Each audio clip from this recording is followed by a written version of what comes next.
What is networking? Networking मतलब कि जब दो या फिर दो से ज्यादा डिवाइसेस अगर कनेक्ट हो एक दूसरे के साथ तो एक नेटवर्क फॉर्म करता है। और अगर वो एक दूसरे के साथ रिसोर्स शेयर कर रहे हैं मतलब कि डेटा शेयर कर रहे हैं। सिमिलरली जैसे कि अगर देखा जाए तो मैं मेरे दोस्तों के साथ कुछ फोटो शेयर कर रहा हूँ तो ये एक फॉर्म ऑफ नेटवर्किंग है। तो जब भी दो या दो से ज्यादा डिवाइसेस एक दूसरे के साथ कनेक्टेड है तो वो नेटवर्क फॉर्म करते हैं। और व्हाट इज डेटा? तो डेटा मतलब क्या है? Is collection of information. मतलब कि जिस फॉर्म में हम डेटा सेंड कर रहे हैं जैसे कि पीडीएफ फाइल, उसके बाद टेक्स्ट फाइल और ईएक्सी फाइल, तो ये सब डेटा हो। फोटोज, इमेजेस, वीडियोस, तो ये सब डेटा हुआ तो ये हम नेटवर्क के अंदर ट्रांसफर करते हैं एक दूसरे के लिए, शेयर करते हैं और रिसीव करते हैं। उसके बाद आता है डेटा कम्युनिकेशन। डेटा कम्युनिकेशन मतलब कि वो it is an inter communication और इंटरेक्शन बिटवीन टू और मोर एंटिटीज। मतलब कि मैं और मेरे दोस्त एक दूसरे के साथ बात कर रहे हैं तो हम कुछ कम्युनिकेट कर रहे हैं using a medium. For example मैं अभी फोन के ऊपर बात कर रहा हूँ मेरे दोस्त के साथ, तो फोन एक मीडियम हुआ। मीडियम के बारे में हम आगे बढ़ेंगे। Characteristics of data communication. तो कैरेक्टरिस्टिक्स ऑफ डेटा कम्युनिकेशन बहुत ज्यादा इंपॉर्टेंट है नेटवर्किंग के अंदर। फर्स्ट है डिलीवरी।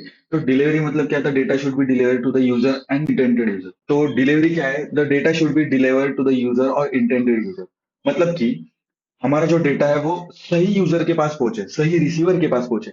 मतलब कि अगर हमने देखा जाए तो अगर मैं कॉल लगा रहा हूँ तो मैं मेरे दोस्त को कॉल लगा रहा हूँ, अगर हम किसी गलती से किसी और को लगाते हैं तो वो रॉन्ग नंबर हो जाता है। उसके बाद आता है एक्यूरेसी। एक्यूरेसी मतलब नॉइज फ्री और एरर फ्री डेटा हम ट्रांसफर करते हैं नेटवर्क के अंदर। जैसे कि अगर मैं मेरे दोस्त के साथ फोन पे बात कर रहा हूँ तो फिर आवाज स्टक नहीं होनी चाहिए या फिर रिपीट नहीं होनी। उसके बाद आता है टाइमलीनेस, टाइम में डेटा डिलीवर होना चाहिए। उसके बाद आता है components of data.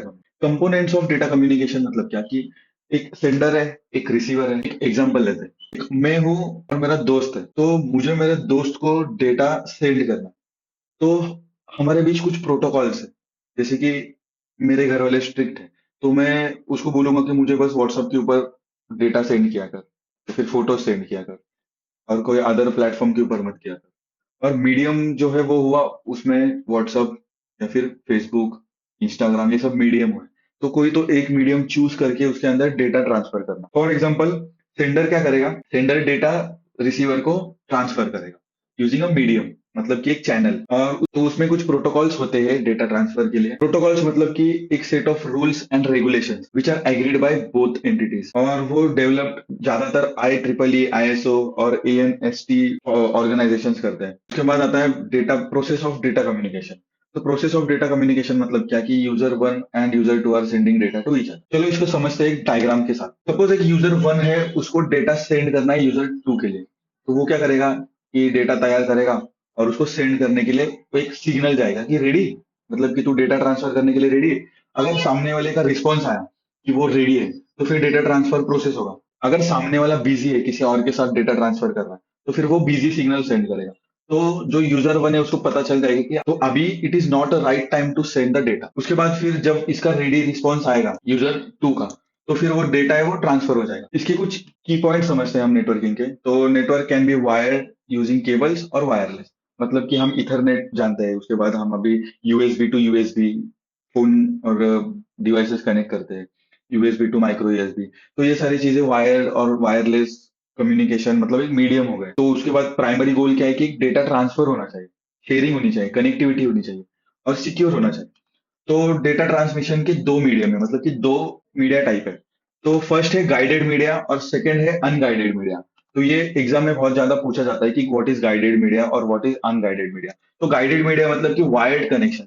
Wired connection मतलब कि जो मैंने अभी इसके पहले बताया कि इथरनेट केबल्स या फिर जो हम यूएसबी वायर कनेक्ट करते हैं किसी के साथ और अपने फोन के साथ, वो सारी चीजें। उसके बाद आता है अनगाइडेड मीडिया। तो अनगाइडेड मीडिया मतलब कि वायरलेस कनेक्शन। अभी वायरलेस कनेक्शंस में क्या होता है कि हम अभी इधर ज्यादातर वायरलेस कनेक्शन यूज करते हैं जैसे कि वाईफाई, ब्लूटूथ और अभी एयर ड्रॉप, वो सब भी वायरलेस कनेक्शन नहीं आते। और importance of networking in today's world, तो ये सारे पॉइंट्स जो आप पढ़ लेना, क्योंकि वो global communication, resource sharing, internet access, collaboration, business operations और आईओटी एनेबलमेंट, तो ये सारी चीजें आप पढ़ लेना। उसके बाद टाइप्स क्या है, मतलब टाइप्स ऑफ नेटवर्क्स क्या है। तो वैसे तो बहुत सारे नेटवर्क के टाइप्स हैं। सबसे पहले स्टार्ट करते हैं कि लोकल एरिया नेटवर्क। तो लोकल एरिया नेटवर्क मतलब क्या कि उसका 1 किलोमीटर तक का रेंज होता है। मतलब कि वो एक रेंज के अंदर सेट होता है। अगर हम उसका एग्जांपल देखें तो लेट्स इमेजिन कि बहुत सारे ऐसे डिवाइसेस है, पीसीज है। तो फिर इन सारे पीसीस को कनेक्ट कर रहा है नेटवर्क। तो इस नेटवर्क के अंदर जितने भी पीसी है ये सब लैन पीसी है, मतलब कि तो ये लैन नेटवर्क है। इसके अंदर कम्युनिकेशन हो रहा है इस पीसी का इस पीसी के साथ, इस पीसी का इस पीसी, मतलब एज पर द रिक्वायरमेंट्स इनका कम्युनिकेशन होता है। तो यह है लैन नेटवर्क जिसका रेडियस बहुत छोटा होता है, 1 किलोमीटर रेंज का रेडियस होता है। उसके बाद यूजुअली वायर्ड रहता है ये, मतलब कि इथरनेट। अभी एग्जाम्पल देखा जाए तो अपने कॉलेजेस में जो लैब्स होते हैं सेटअप किए हुए, तो वो एक लोकल एरिया नेटवर्क हो। अब बढ़ते हैं वैन एरिया नेटवर्क की तरफ, मतलब कि wide area network. Wide area network मतलब क्या, इसके नाम से ही पता चल रहा है कि ये बहुत ज्यादा जगह ले रहा है, ज्यादा स्पैन ले रहा है। इसका मतलब कि बहुत सारे नेटवर्क्स है वो एक दूसरे के साथ कनेक्टेड है, मतलब कि ये आउट ऑफ कंट्रीज के नेटवर्क से भी कनेक्ट हो सकता है। और जो इंटरनेट है, इट इज अ लार्जेस्ट वैन, मतलब कि जो इंटरनेट हम यूज कर रहे हैं वो सबसे बड़ा वैन का एग्जाम्पल है। मतलब कि वैन एरिया नेटवर्क मतलब कि बहुत ज्यादा जगह ले रहा है और उसके अंदर बहुत सारे नेटवर्क्स हैं। और इसका जो बैंडविड्थ है, मतलब कि जो डेटा ट्रांसफर करने का जो रेट है वो बहुत कम है, इसका जो डेटा रेट है बहुत कम है। उसके बाद कॉस्ट बहुत हाई है इसका। उसके बाद आता है मेट्रोपॉलिटन एरिया नेटवर्क, मतलब कि मैन नेटवर्क। मैन मैन मतलब क्या कि larger than LAN but smaller than van.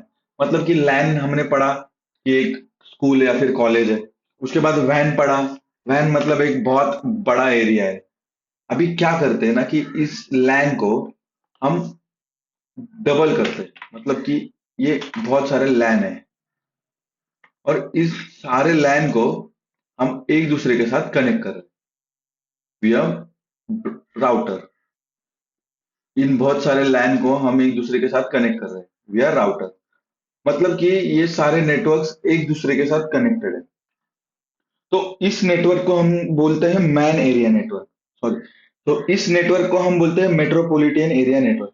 इसका रेंज अप टू 10 किलोमीटर होता है और उसका मीडियम वायर्ड या फिर वायरलेस होता है, मतलब कि गाइडेड और अनगाइडेड। उसके बाद इसका कॉस्ट कम होता है वैन एरिया नेटवर्क से। उसके बाद आगे जाते हैं हम कि पर्सनल एरिया नेटवर्क, पैन। तो पर्सनल एरिया नेटवर्क मतलब क्या कि एक घर के अंदर मैं मेरे भाई के साथ डेटा ट्रांसफर विया ब्लूटूथ और एनी वाईफाई और एयर ड्रॉप। तो ये हुआ पर्सनल एरिया नेटवर्क। तो नेक्स्ट टॉपिक की तरफ बढ़ते, client server and peer to peer network. तो क्लाइंट सर्वर नेटवर्क मतलब क्या कि centralize architecture with a dedicated server to manage resources. मतलब कि अगर अगर मुझे एक एक वेबसाइट है, अगर मुझे इस वेबसाइट को लोड करना है तो ये डीएनएस सर्वर है और ये एक्चुअल सर्वर है। तो अगर मुझे एक वेबसाइट को लोड करना है, अगर मैंने टाइप किया google.com, तो google.com क्या करेगा कि डीएनएस सर्वर के पास जाएगा। तो ये जो वेबसाइट है, सपोज हमने यहाँ पर ब्राउजर के अंदर google.com सर्च किया, तो ये डीएनएस सर्वर के पास जाएगा और डीएनएस सर्वर जो है वो एक्चुअल सर्वर के पास जाएगा।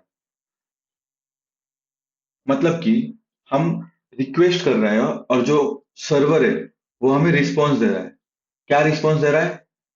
google.com। इसे कहते हैं क्लाइंट सर्वर नेटवर्क। एक सर्वर है जो कि हमें रिसोर्सेज प्रोवाइड करेगा। जब जब हम उसे रिक्वेस्ट भेजेंगे तो वो एज अ रिस्पॉन्स हमें रिसोर्सेज भेजेगा। उसके बाद आता है पीयर टू पीयर नेटवर्क, मतलब कि decentralize architecture where each devices acts as both as a client and a server. तो सबसे पहले डायग्राम में हमने पढ़ा था कि अगर दो दो यूजर्स है, तो दो यूजर्स अगर एक दूसरे के साथ कम्युनिकेट कर रहे हैं तो ये डेटा सेंड करेगा, फिर ये रिसीव करेगा, फिर ये सेंड करेगा, ये फिर से रिसीव करेगा। तो ये हुआ पीयर टू पीयर नेटवर्क, मतलब कि दो डिवाइसेस एक दूसरे के साथ डेटा सेंड भी कर सकते हैं और रिसीव भी कर सकते हैं। तो ये डॉक्यूमेंट की लिंक आपको कमेंट सेक्शन में मिल जाएगी। और मेरे चैनल को सब्सक्राइब करना और नेटवर्किंग सीखने के लिए मुझे फॉलो करना। Thank you.